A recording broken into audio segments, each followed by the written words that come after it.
Hey all, Mike from vSwitch0 here. Today I'm just going to do a real quick mail call. Every once in a while you get a deal you just can't pass up. I found a Kijiji ad that was actually not in my local area. It was, a few hundred kilometers away. I bought a couple of his things, so he shipped them to me for free, which was a nice bonus.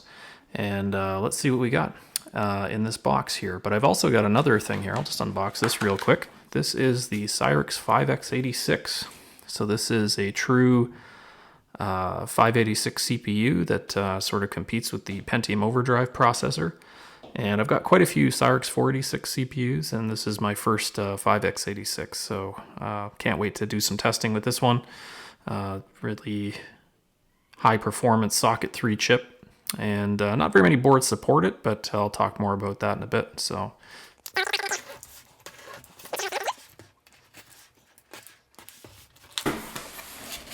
this is the first time I'm opening this thing.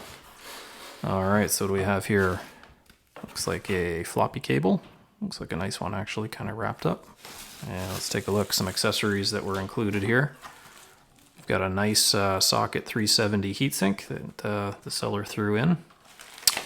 He threw this in for free since I bought a couple of things from him, which is awesome. I believe this is a Quadro, I can't remember what model, Quadro 500 or something like that. So it's an AGP card that's equivalent, I think, to an FX 5200 or something like that. So pretty good for some, oh, there you go, he put a label right on it. So yeah, should come in handy definitely for some AGP-based systems. Looks like some more IDE cables here, always come in handy. So this is a really nice looking 486 board. Getting harder to find great 486 boards, but this is a later model here. I was quite excited to pick this one up. What is this on here? Looks like a little, oh, it's a battery. So he did a battery mod on it. That's really cool. You can see he modified the Dallas RTC there, so that saves me some trouble. I might desolder that and put a socket in later on. But this is the Shuttle Hot 433, I believe. So it's a later 486 board based on PCI slots and a pretty new UMC chipset. I believe that one's pretty desirable. It also came with a 486 DX4 100, which is an AMD chip. Looks like the cache is actually soldered onto the board, the L2 cache, so that's interesting. Wasn't expecting to pick this up, but it's nice to have another 486 board that supports some of the newer CPUs, like the Cyrix that I just showed. I may actually evaluate using this as my daily 486 system, depending on how it does. Could be interesting to pit up my VLB system against something like this. It does have PS2 mouse support, which is definitely a plus. So that's an interesting battery mod. I've never seen one like that exactly. But wait, there's more in the box. Let's see what else we've got here. So this one I'm also quite excited about. I don't have anything similar to this anymore.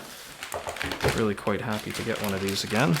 This is an Epox MVP3 Super Socket 7 board. So definitely one of the better Super Socket 7s as far as I understand. Did actually come with, I'm not sure if you can see that there.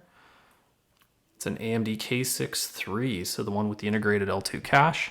And I believe this may have the full 2 megs of L2 on the board as well, so it kind of acts as an L3 cache in that situation. No onboard sound, so really good for a gaming rig. And the only other thing that was hiding in the bottom of the box, I almost missed it, was the RAM that was included here as well. So both of the systems I showed did come with RAM. 486 system came with some 60 nanosecond FPM, so that's awesome. And it looks like the Super Socket 7 system had some Infineon PC100, so CL2 stuff. So yeah, that's great. Should work well in that system. So that's it for today. Thanks very much for watching. Hopefully these boards and parts will wind up in future projects and videos. And as always, if you'd like to see more retro content like this, be sure to like and subscribe. Thanks again.